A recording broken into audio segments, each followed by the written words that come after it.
बैठा बैठा रहले दुनो ऊपर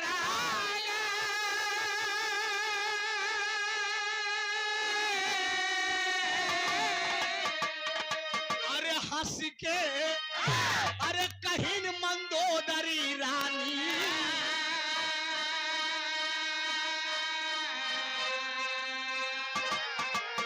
अरे दुल्हा अरे सैया माना तन के बतिया अब हमार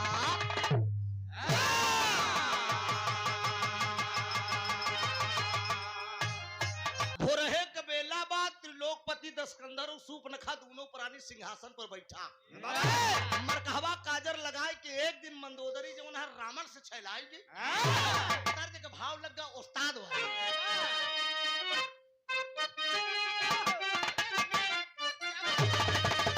देखा और आप सुने रामदेव माने बिरहा बिरहा माने रामदेव यार हम कहा थे हैदर माने बिरहा बिरहा माने हैदर लाइन के गावत रहे हैं कि अरे काबे में अरे तेरा जलवा काशी में न जाना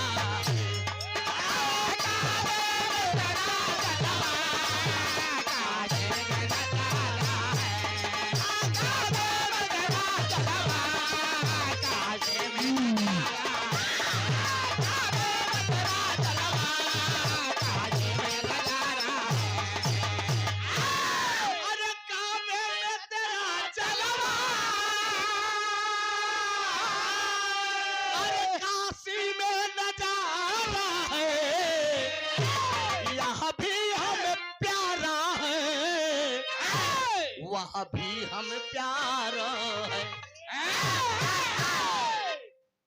काबे में तेरा जलवा काशी में नजारा है वह भी हमें प्यारा है और यह भी हमें प्यारा है ये लाइन बा उस्ताद हैदर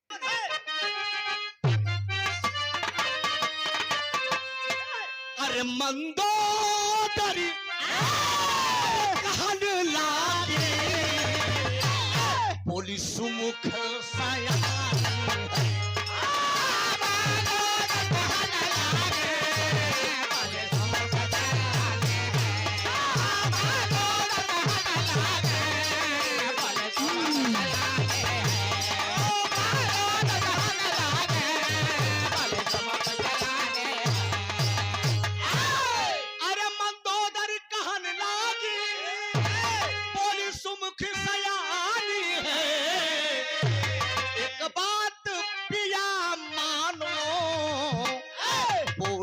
मधुरी बानी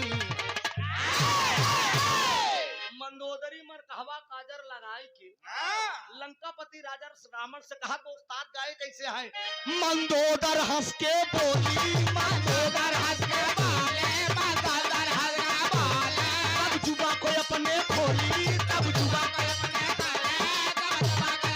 खोले एक बात पिया मोर मानो पिया करना नहीं ठिठोली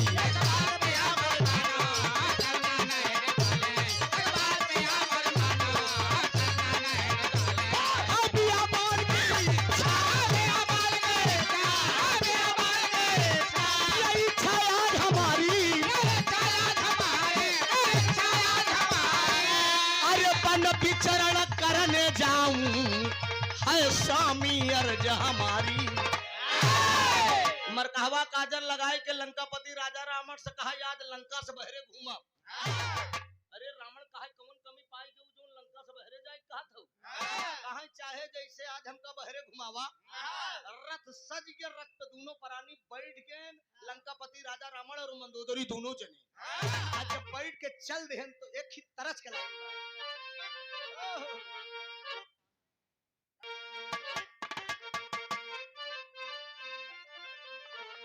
कहे गुड़िया कविता त्योहार कहे अरे गुड़िया कविता त्योहार कविता त्योहार सार घुघुरी लेके आए कुजड़ा रहना में के बगिया खरीदे रहन जब कुजड़वा झाबे में भर के बाजारे बेचे चला जाए तो जब तरे तरे के आम रहे पूरा गायब हो जाए। एक दिन कुजड़वा डाली पे चढ़ के बैठ गए दोस्त, और वही गौना में एक थी लबर चटनी वो रोज के पर्ची रही, लपक के आम तोड़ ले। कुजड़ा डाली पर से कूद के कलाई पकड़ के कहा तेरी भी टीहनी की ऐसी आमे के बगिया तो हर बाप ससुर लगाए। आधा आधा किलो के नाम समय उस्ताद कहे नहीं हरे ए बज भैया काहे खड़ा है। देखा समझ बूझ के नहीं हुरा मोर बाबू, जून जमाना खराब है।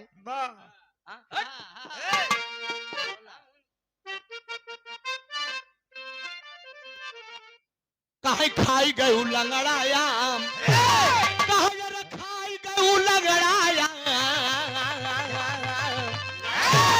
काहे खाई गयू लंगड़ा आम दाम कहिया ले देबू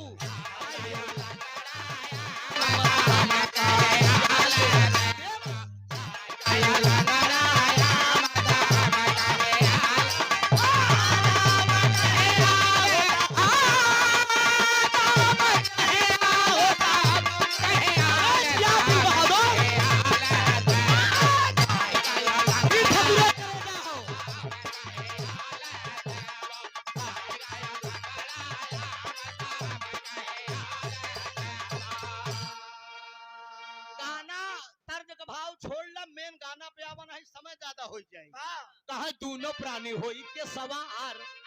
अरे अब दोनों प्राणी होई के सवार, अब दोनों प्राणी होई के सवार सिखार पिया बनवई दिहले। दोनों प्राणी होई के सवार सिखार पिया बनवई दिहले।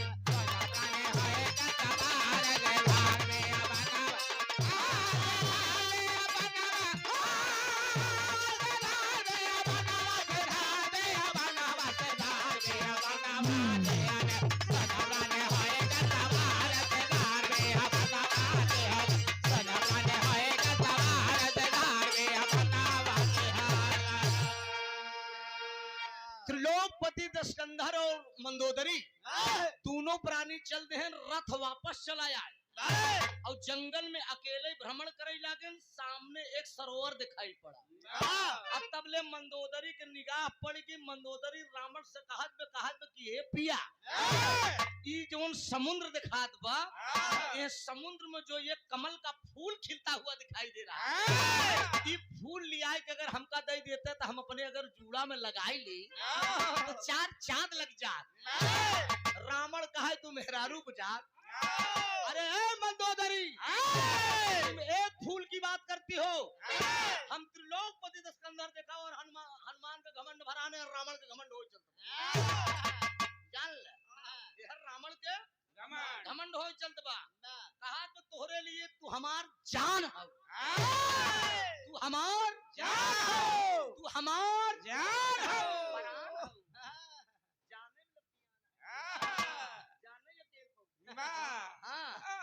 कहा सुना आसमान का तरई लिया एक हम दे सकी थी। कहा आसमान का तरई छोड़ा, खाली ये फूल लिया के दे दे।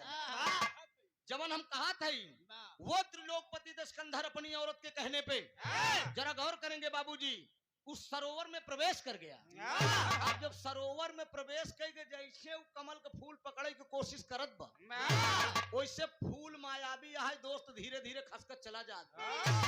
जब फूल खसकर चला जाता तो धीरे धीरे हिया तक पानी लग और आगे बढ़ा हिया तक पानी लग।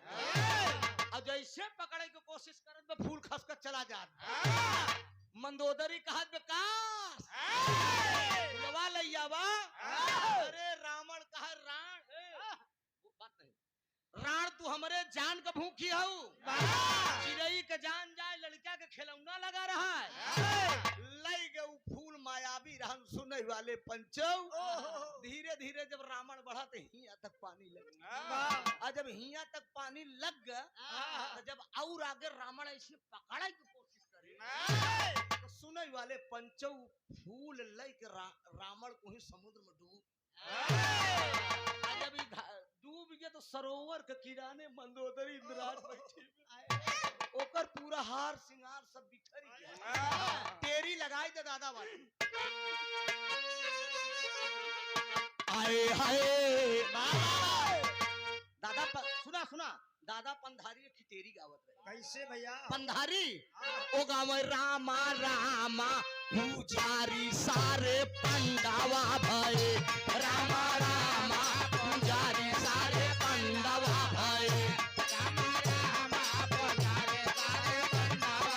हाँ तो शिव जी लिंग पूजावा, शिव जी लिंग पूजावा, शिव जी लिंग पूजावा, जी लिंग पूजावा, विष्णु आपन अंडावा, पुजारी सारे पंडावा भये,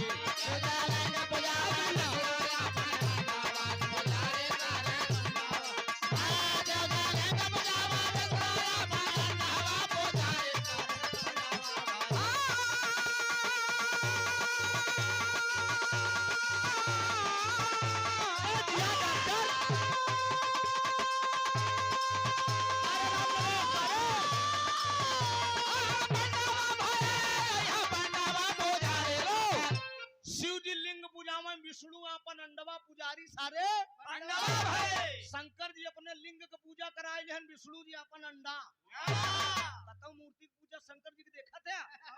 शंकर जी अपन लिंग पूजाए, अब विष्णु जी अपन अंडा जो चना मित्र में बोर शालिग्राम को बोलते नहीं, पंडित जी हम बोल रहे थे शालिग्राम का नहवाई दिया, विष्णु जी अपन अंडा पूजाए ले, शंकर जी अपन लिंग चलाक दे ऊपर उस्ताद गाँव है हमरे। अरे झारा बाई तू लड़वा तू नौ जन का झारा बाई, झारा बाई तू लड़वा तू नौ जन का झारा बाई, हाँ तो तोहरा बुरका फारा, तोहरा बुरका फारा, तोहरा बुरका फारा, तोहरा बुरका फारा वो नहु का घंघरवा तू लड़वा तू नौ जन का झारा बाई, तोहरा बुरका फारा वो नहु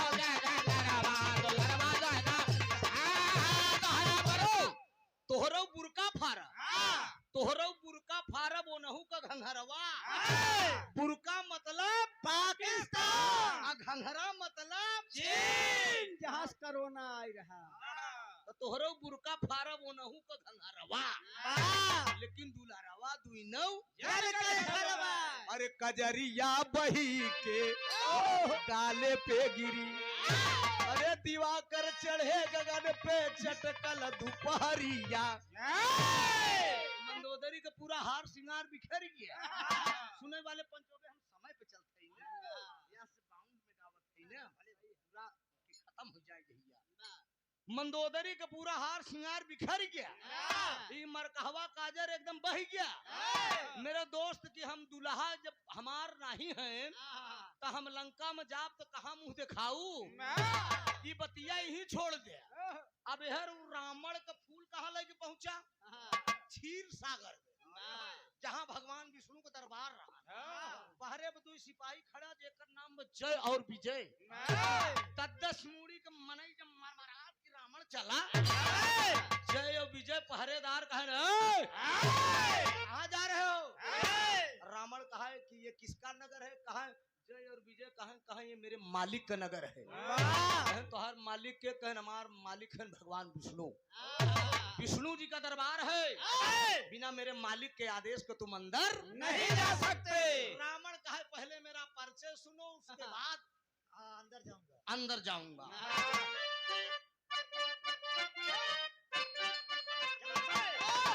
अरे हुसैन जैसा शहीद आजम जहां में कोई हुआ नहीं, लेकिन रावण क्या कह रहा है, अरे जा करके भगवान से कहे दो, जा करके भगवान से कहे दो, रावण द्वारे आया है, रावण द्वारे आया है, रावण द्वारे आया है, जा करके भगवान से कहे दो, रावण द्वारे आया है, रावण द्वारे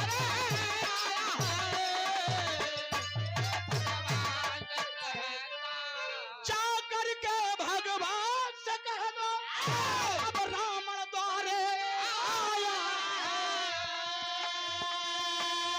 द्वारपाल पहुंचा है जा रे, द्वारपाल पहुंचा है जा, सारी बात बताया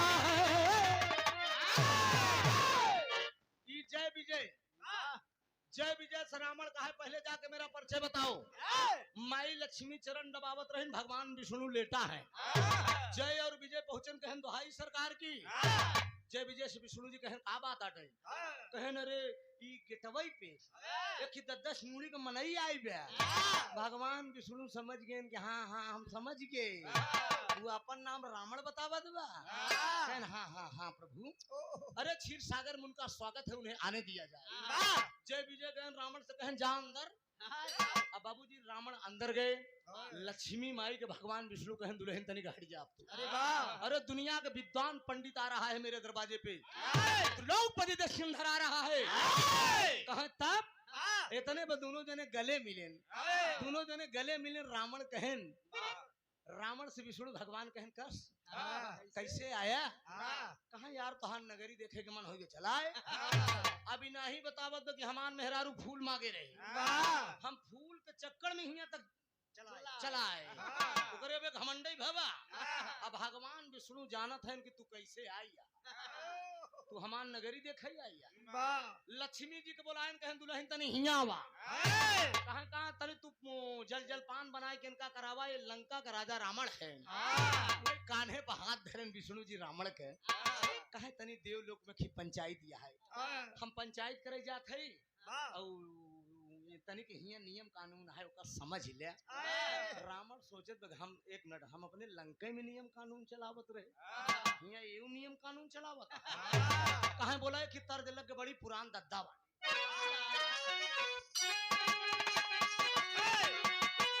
सुना इंद्राज हो, एक लड़की के बियाह हुई, हमन सदुआ तनी लू बेटा सन्नाटा रहा एकदम, मतलब अंगूठा टेक। और जब साथी संगति के बियाह, साथी संगति से पूछे तो यार पहली रतिया में कुछ लगभो करत का।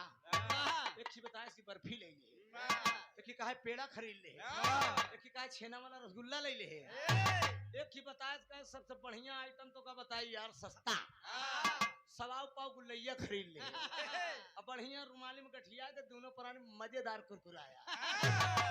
सवाव पाव गुलैया खरीद के 8 बजे लगा खेता है। बाबू नहीं खाए, बुआ नहीं खाए, मौसी नहीं खाए। अब दादा लेटा है खोखत है बाहर डेहरौचा बंद करे। अब मेहरारू रात भर का धैर्य थकी रही बियाहे पे, एक समय ऐसे लेटी और लेटी पे जब जूता का आवाज सुने, केवाड़ा का आवाज सुने से ना दुल्हनिया उठ के कहा तो पिया गुड नाइट। भाई सरवा लड़ बहरवा करे का जब गुड नाइट के नाम सुने तो पीछे आगे ले आए, कहा गुड नहीं गुल्लैया ले आई। कर करावा इस कंचोद बगली बकचोद गड़हिया और सारे के पता ही नहीं काका लगातार घाट पे का फिट गई देती मेहरुआ से मर्दवा कहते हैं घूंघट उठाव का ना ना ना ना ना ना हम तो उससे कुछ पूछे चलते हो का बताई लेबा तो ठीक बना लू बेटा सन्नाटे यार का पूछे दिया यो हो आयर कमन फूल पिया अरे ही धरती पर फूले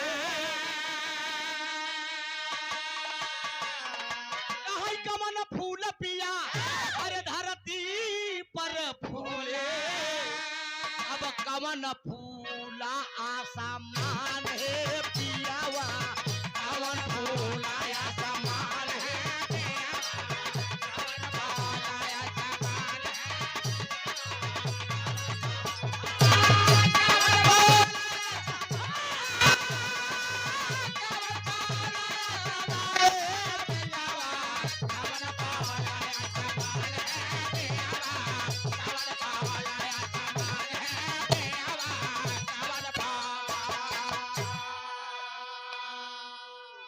कमन फूल धरती पर फूले कमन फूल आसमान है पियावा मर्द आवा आवा अरे बड़ा बढ़िया अपने दरवाजे पर आप अच्छा 9 बाजार आप राम सिंगार यादव जी हर साल दीपावली के उपलक्ष्य में पर साल हमारा उजाला गाना कराए उजाला चिन्ह ले इनके दादा के जब पहुंचे पे दोनों गवैया जब पहुंचे तो 20-25 लोग खड़ा रहे कमेटी भले है माला गाड़ी से हम लोग उतरे तो बाबूजी माला पहनाए के पूरी कमेटी हम लोगों का सम्मान किया दोनों कलाकारों को। बड़ा बेहतरीन प्रोग्राम आप अपने दरवाजे पर कराए थे और अच्छा बिल्कुल करावत रहा। हम न सही क्यों न सही हमारी विरहा जीवित रहे दोस्त, हमारे जनपद से विरहा जाए ना, हम यही चाही थी। 1 रुपया का पुरस्कार बा। मर्दवा जवाब देता, मर्दवा जवाब देता कि तेरी बिटिहनी की ऐसी की तैसी में। अरे तोरे भरे तो हमारा हरिम पढ़े रहे रे। कौन पहले हम प्रयागराज का लवंडा है। हम भेव न राठा झूड़े हैं इस दिन। तई वही खाता लेके लिखबे। हम मारब टपिया बैठिएगा। सुन हमार बात कहा यार बेला चमेली, बेला चमेली अरे ही धरती पर फूले।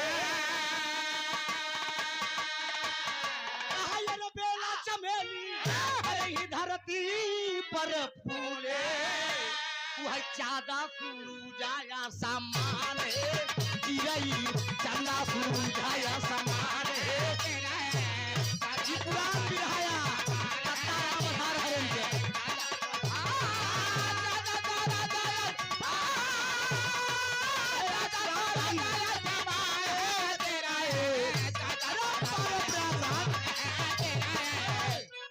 अरे जिया दिल बहादुर, बेला चमेली ही धरती पर फूल है, चांद सूरज आसमान है चिड़ै। एक लाइन हमारी तरफ से बात।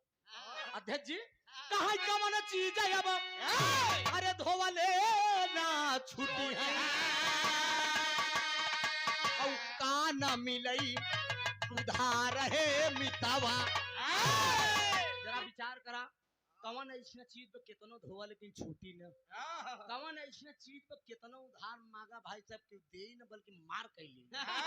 हम बतावत कहीं कलंक का चीज है अब, अरे धोवले ना छूटी है। कहाँ यार कलंक का चीज है अब, अरे धोवले ना छूटी है। अरे मेहरी मिलही ना उधार है मितावा, मेहर मिलही ना उधार है मितावा, मेहर मिलही ना उधार है मितावा। कलंक चीज धोवले ना छुटी है, जेकरे ऊपर कलंक लग जाए वो छूट नहीं सकत। कितना बड़ा दुनिया का साबुन लगावा, अब मेहर मिले ना उधार है मितवा। खाली 2 दिन बरे इंद्राज से कह दे, इंद्राज आपन मेहरारू पहुंचाई जा और चिंता न करा, गड़बड़ न करियो करे। इंद्राज हम पहले से कंप्लीट रही, गड़ी वड़ी ने का जान ले। हाँ खाली 2 दिन खातिर के मोल केवल गुदगुदाई। मई जून में लगातार प्रोग्राम बताने के माल मलकिन जाए चाहती है नहीं है। 2 दिन बरे पहुंचाए तो बस जैसे एकदम फिट पहुंचाऊ। गुदगुदाई न लेकिन का कहीं कहीं होवे गवैया पर घरे खोवे का तो उससे कम हमारा हैसियत तो का यार। मार कैले ही भाई साहब, लेकिन क्यों मेहरारू देई होई ना। अभी सब मजाक होई के तनिक आप सब आनंद लेता है। अब तनिक एहर से एहर ओहर अगर ना होई तो आपो सब मुंह बाने बैठा रहबे, थोड़ा से आपस में हंसी मजाक चले चाहिए बाबूजी। लेकिन गाना पर ध्यान दो।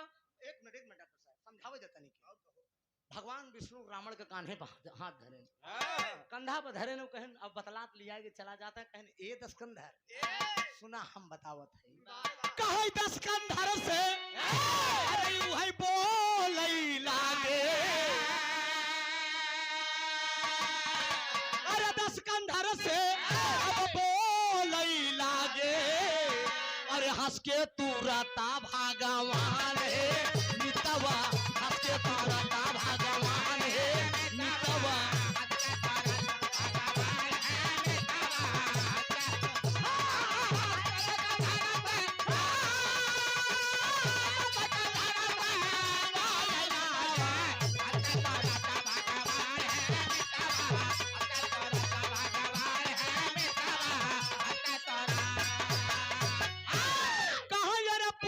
पश्चिम उत्तर अब ब्राह्मण कैया, लेकिन दक्षिण की है जिन बयान है मितावा। भगवान विष्णु कहन 3 दिशा खूब जम के टहरे, तीनों दिशा खूब जम के टहरा, पूरब पश्चिम उत्तर, लेकिन दक्षिण कहती जाए के नाम दक्षिण कहती जाए के नाम न ले है। रावण सोचे तो कि दक्षिण तरफ मना करते हैं, बात का है दक्षिण तरफ ऐसी कौन चीज है। भगवान विष्णु बोले कि हम देवलोक में पंचायत करे जाते हैं, लक्ष्मी जल जलपान बनवाई चली गई।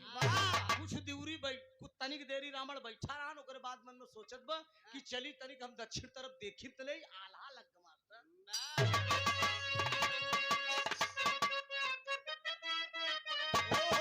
अरे कुछ दूरी गईले जबा, कुछ दूरी गईले जबा, देखा अब रामणवा भैया, कुछ दूरी गईले जबा,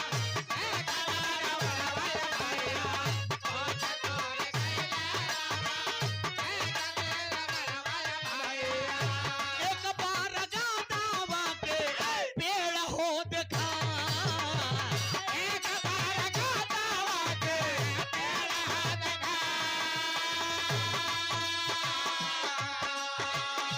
लंबी सी डार बाबू लाटा कई फसरिया ये पंजऊ, लंबी सी डार बाबा लाटा कई फसरिया ये भैया, लंबी सी डार बाबा लाटा कई फसरिया ये भैया, बनराठी रामण लटका रहले श्रीमान, बनराठी रामण लटका रहले श्रीमान।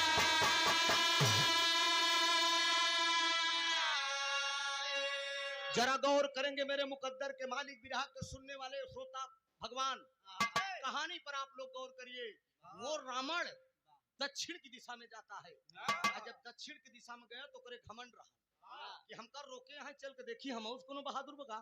जब कुछ दूरी गत एक बरगद का बड़ा पुराना पेड़ दिखाई पड़ा, बरगद का पुराना पेड़ में 16 रस्सी लगी बा, 16 रस्सी में केवल एक रस्सी खाली है, 15 रस्सी पूरी फूल। 15 रावण उल्टा करके टांगा है, गोड़ ऊपर में मुड़ी नीचे, हाथ भर का जीभ निकरी बस सब त्राहिमाम करत है।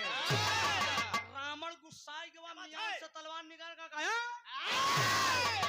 कौन तुम लोगों की ऐसी दशा किया?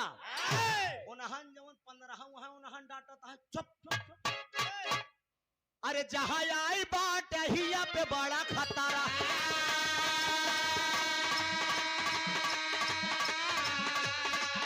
अरे जहां आई बात हिया पे बड़ा खतरा, वहां की नहीं हम रहे वाला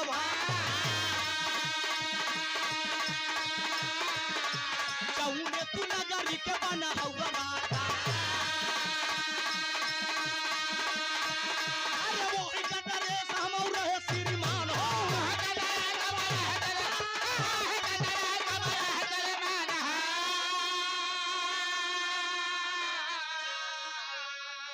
उन्हन 15 डांटा था कि हे रावण, जौने नगरी का राजा तू रहे है, उही का राजा हम 15 रहे, तोहरी की नहीं करनी करे है, देखा उल्टा करके टांगा है।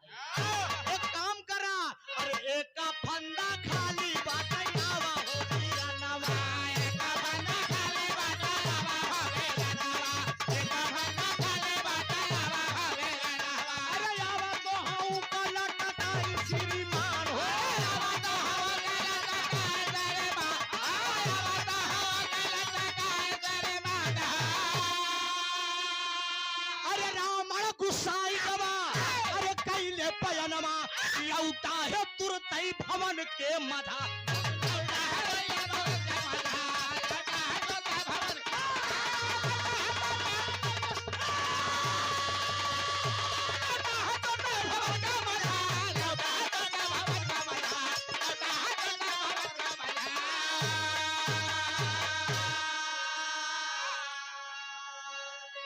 कहाई महाराज तोहरे हाथे घोड़े का नाप जो पे एकदम फिट बा, एक फंदा खाली बाटे आवा तू को लटकाई दे, तू 15 कहा था रावण मियान में तलवार घुसेरत कहा तो तुम लोग चोर हो, अरे तुम लोग कायर हो, तुम लोग बुजदिल हो, रावण तुम लोगों की बात में आने वाला नहीं है, यही कहा चोर हो, कायर हो, बुजदिल हो, धीरे धीरे पिछड़ा जात तबले भगवान विष्णु पिछवे से लड़े खट मुड़ के जब देखे तो रावण कहा का विष्णु जी कहन कस जल जलपान करे रावण कहा तो कहीं दिन जल जलपान के ऐसी तैसी अब हमका तू जल्दी बतावा को 15 को उल्टा के लांगे विष्णु जी कहन तू कहां गए कहन हम जितना पूछी बस उतना ही बतावा तू 15 को उल्टा के लांगे विष्णु जी कहा बात हम न बताए पाऊ 5 मिनट का गाना और बचा है साथियों असली निष्कर्ष क्या निकलेगा विष्णु जी कहा बात अगर पूछे के बाद तू जाए अपने गुरु से पूछा जब तोहार गुरु है शंकर वो बताई अब रावण चल दे कहा तेरी गुरु की ऐसी भांग धतूरा छान के अंडमंड करत रहा थे चली तब तोहरो खबर ले थी कुछ दूरी सुने वाले पंचौ कुछ दूरी रावण का लेकिन फिर लौट पड़ा भगवान विष्णु के सामने खड़ा हो ये कहा हो अपने अपने का पालन हार कहवावत भगवान विष्णु कहवावत है दुनिया का मालिक कहवावत है अरे विष्णु जी कहे अगवा बोल गया कि बस तारीफ ही करेगा कहा ये बतावा एक ही विद्वान पंडित एक ही बाभन तोहरे दरवाजे पे आए खाली हाथ चला गया दान दक्षिणा न देवे भगवान विष्णु मगन हो गए कहे मांग जवन मांगे का लेबे तिरबाचा बनाए ले सध्यत जी अब तिरबाचा जब बनावे पास तो जवन चीज ना मांगे चाहिए वो चीज रावण विष्णु जी से मांगे ये सतयुग की कहानी है अब मेरा दावा है हम रामायण का नाम सहित बताई दे पौने रामायण से कहानी ले पृष्ठ सहित बताई दे ये रामचरित मानस और वाल्मीकि रामायण में नहीं मिलेगा ये कहानी ये भावभूति महापुराण से लिया गया है ये जान लीजिए दौड़ लौट के गा तो दूरी का लौट पड़ा लौट के आए कहे कहे देवे कहन हाँ कहन देवे कहन हाँ कहन देवे कहन का चीज मागत बरामण अरे 10 कंधर कहा लगा ललका अगर तू प्रसन्न हया करता दक्षिणा में दैदा तू लच्छा मिलू कजरिया बही के गाले से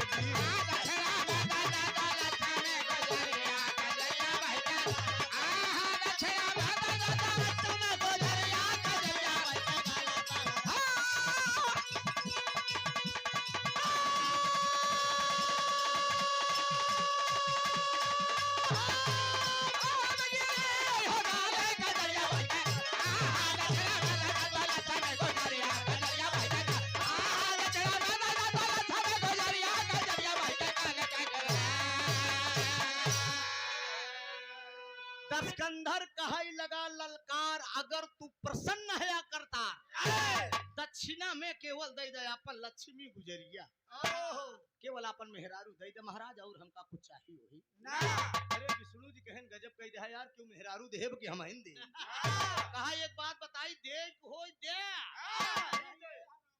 चले यार रुका नाराज हो गए जिन जा माई लक्ष्मी के पास गए जल जलपान बनवे में जुटी रहा है कहे दुल्हन आज गजब हो के कहन का भा कहन याद तो तोहका हम दई दी कहन तू शंकर शंकर हो गया काय अंड बंड जैसे भांग धतूरा छान को करत रहा कहन अब चाहे जैसे करा याद तो तोहका हम दई दी कहन केका देहा कहन कहन रमारी 10 मुढ़वक साथे हमार नावी ते रावण कहत का करथे दोनों प्राणी फुसुर फुसुर फुसुर फुसुर फुसुर फुसुर ई फुसुर फुसुर ई फुसुर फुसुर करे से काम ना होई देखो दे नहीं है रावण चले न अपने जरा गौर करेंगे विरहा के साथियों वो रावण वो विद्वान पंडित भगवान विष्णु को दुनिया मालिक को अपने सामने झुका दिया वो रावण था बिरहा गाय से चिल्लाए से मतलब नहीं निकल बिरहा के अंदर भाव निकलना चाहिए कहानी स्पष्ट होनी चाहिए वही बिरहा है होली मिलन बिरहा समित बंदीपट्टी चौराहा अध्यक्ष भोलानाथ यादव नंदलाल यादव जी 101 रुपया बंदीपट्टी से बहुत अच्छा आपका मंच है अब हम तो भाई वे पहुंचाना ही है बाकी सब उजाला हरण गायन बजाना है और बढ़िया है इन लोगों को सबको गवाइए अरे नहीं लास्ट में नंबर लगाया और हम बुढ़ा उढ़ाए जब तब 1 का पुरस्कार। बहुत बहुत वंदन अभिनंदन है। ध्यान दे बाबूजी, आपके आशीर्वाद से हर जगह पर गावत है, कोनो जिला बाकी नहीं बा। बस आप सबका भी अब आज आज हम उजाला गावत थी, कल नहीं, कल सो परसों हमारे इनकर फिर सुल्तानपुर जिला में बाव स्वामी जगन्नाथ जी के भंडारा बराजा 20,000 एक एक भी रहा हो 20-20 हजार ठेल दे भी नाम। तनी ध्यान दे बाबूजी, रावण कहा तो क्या करते हैं फुसुर फुसुर, कोई दिन नहीं ये यह रावण चले। भगवान विष्णु लौट के आए, हाथ जोड़ के खड़ा हो गए, कहे ए रावण भिक्षा तोहका देबै भाई, लेकिन का उधार करे के पड़ी। रावण कहा तो कहूँ भिक्षा उधार हो, कहूँ यह उधार होई। अरे दुनिया का मालिक हो, कहीं तुरंत चाहिए। कहा नहीं यार, का करी तू ऐसा मांगे ले यहाँ, उधार करे के पड़त बा। कहा तो रावण कहा तो कितना दिन तक इंतजार करे की पड़ी। भगवान विष्णु कहते क्या है, काय हाय हाय त्रेता युग जब लगे दसाना,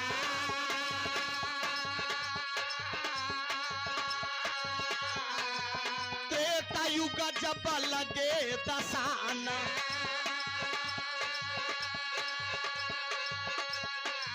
हम हनले बरामय होता,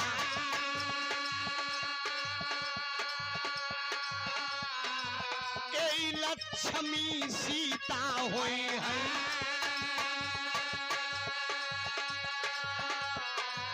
हमारी प्यारी ये गुलना,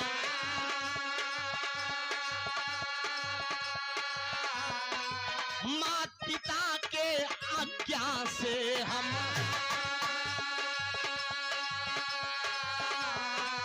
14 वर्ष जाप बन,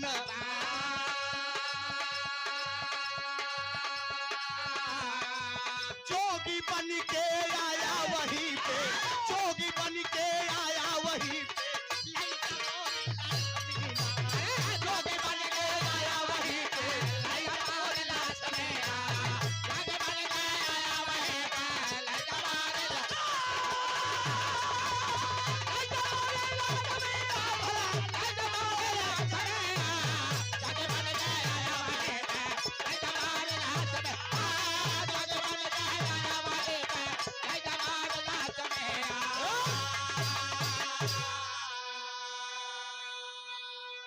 सतयुग में भगवान विष्णु जो है रावण से बोल दिए, हम ही विष्णु का अवतार त्रेता में राम के रूप में होगा। ये अर्धांगिनी हमारी उस युग में भी रहेंगी सीता के रूप में। 14 वर्ष का मेरा वनवास होगा, पंचवटी पे जब कुटी बनाए के रहाई लागा, ए रावण तू ही समय आया जोगी भेष में, आपन मांगन पूरा कैले है। दुनिया के मालिक भगवान पुरुषोत्तम मर्यादा राम। और जब 14 साल का वन हुआ, जरा गौर करेंगे साथियों, काहे राम का वन 14 साल का, 13 साल नहीं हो सकता, 11 साल, 12 साल, 10 साल, 9 साल, 8 साल, 7 साल। ये भी रामायण की बड़ी बारीक बात है, जेकर नॉलेज रही वही बताए, जेकर नॉलेज रही वही बताई ना। भगवान राम का जब रात तिलक होने लगा साथियों, तो माई कैकेयी से कहने लगे, माई अगर हम राजा बन जा, भगवान ब्रह्मा से पूछा गया कि रावण की आयु कितनी बची है, तो बताएं कि रावण की आयु 14 साल 1 दिन बची है। मेरी बाप रे बाप, अगर हम राजा बन जा तो धरती का भार कम करेगा, ऋषियों का उद्धार कौन करेगा। वही माई कैकेयी से कहन जो 2 वरदान बा माइयों का मांगला। टीवी सीरियल में भी आप लोग देखे होंगे, माता सरस्वती और माता कैकेयी से घंटों वार्ता हुई है। माता सरस्वती कैकेयी की जिह्वा पर विराजमान हुई साथियों, और जैसा कि 14 साल का वन मांग लिया, कैकेयी सबसे ज्यादा भगवान राम को मानती थी।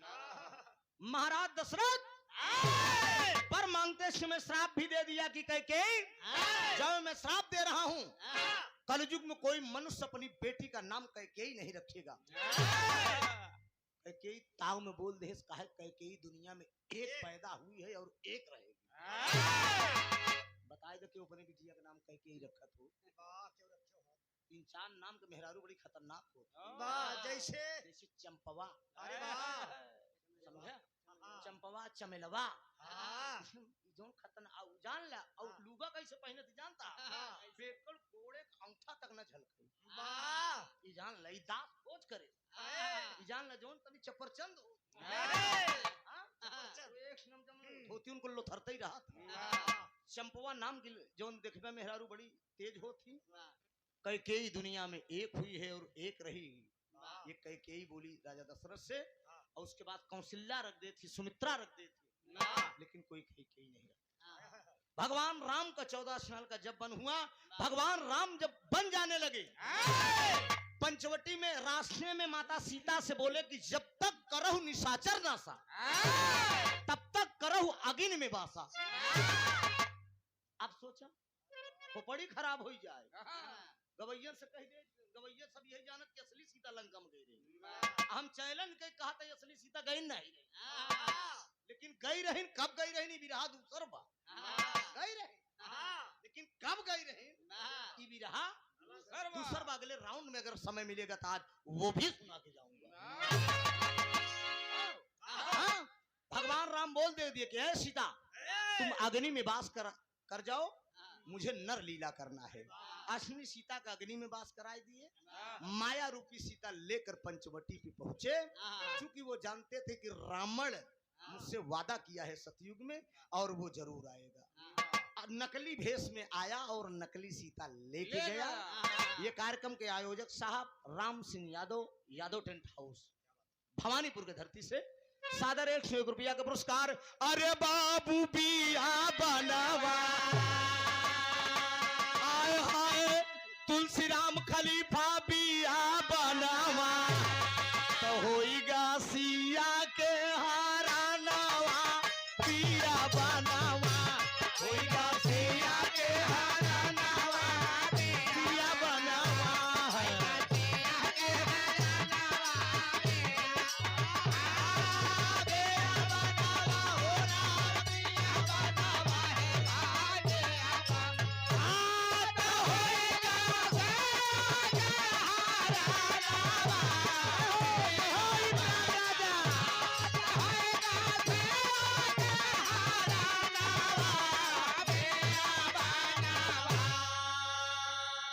जोगी बन के आया दशानन कुटिया के डिग आया।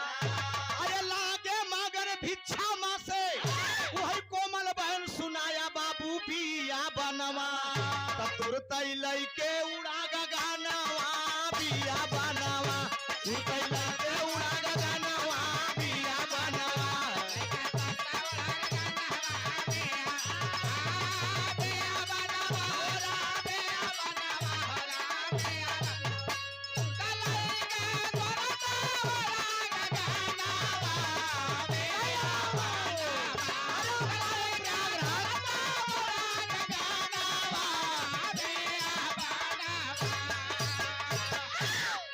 गाने का शीर्षक बना साथियों राम का वनगमन और कारण। सतयुग में वादा हुआ, त्रेता में जाके पूरा हुआ। गाने के अंदर कोई कमी होगी तो हम क्षमा चाहेंगे दोस्त। यहीं से कहानी मेरी खत्म हो रही है। ज्यादा अजूल फजूल का बात हमारे मुंह से नहीं सुना। हम ही बड़े ट्रैफिक एकदम गाना के आप सबके बीच में दी नहीं। स्वामी गीता अनंत अनंत भय भुल्लुर तक दिए को तारी, रामधार हैदर अली जुगनू गईले स्वर्ग।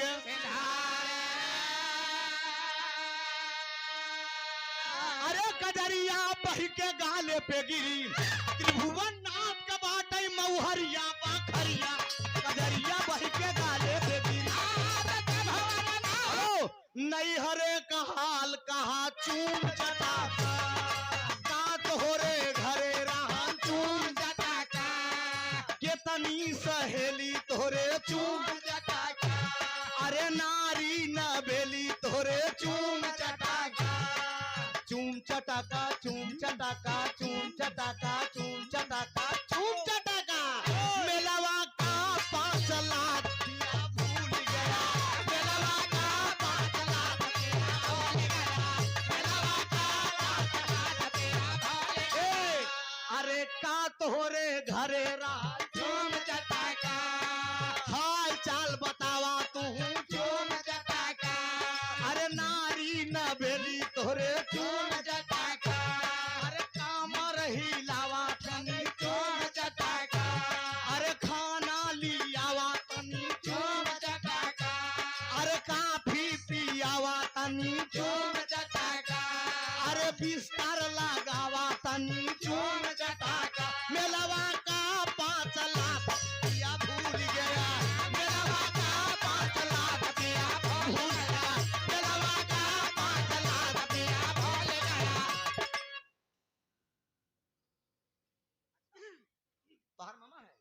राम दिन